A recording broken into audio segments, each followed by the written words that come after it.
Are you ready to feel old? Wii Sports came out more than 15 years ago. But to me, the strangest thing about that is that even though it was one of the most memorable Wii games of all time, Nintendo never made a proper follow-up. That is, until now.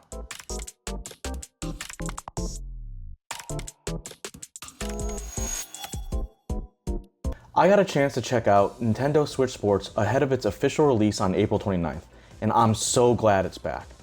Just like the original, Nintendo Switch Sports is a collection of virtual sports games that rely largely on motion controls.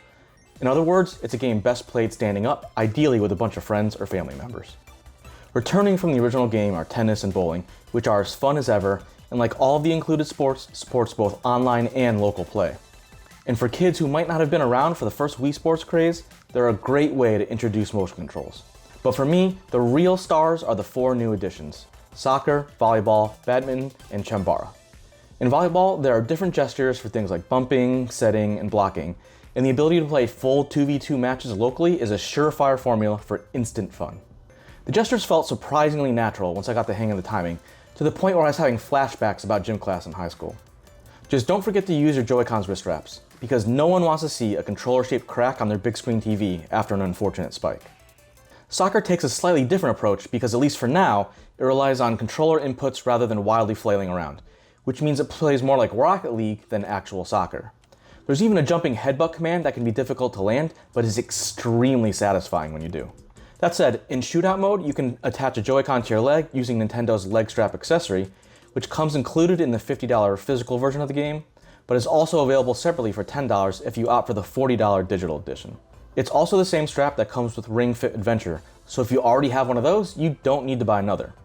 I found nailing the timing in shootout mode to be the hardest out of all the games, but even when I whiffed bad, I still had a blast. And sometime later this summer, Nintendo is going to release a free update that will add motion kicking controls to the main soccer mode. Meanwhile, Chambara lets you live out all your sword fighting dreams. It's frantic while rewarding fast reactions on defense.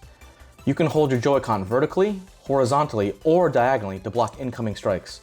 And if you're successful, you can get in a free riposte while your opponent is dazed. Or you can just do what I did and pretend you're Taz from Looney Tunes and try to overwhelm your opponent with a flurry of swings, which, pro tip, doesn't work all that great. There's even charge and twin sword modes that up the difficulty, but I didn't get to try those out, which is probably a good thing because the standard mode is hectic enough. Finally, there's my absolute favorite of the bunch, badminton.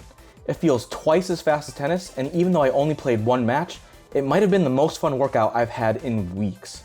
There's even a command for doing a drop shot, which adds a nice bit of strategy.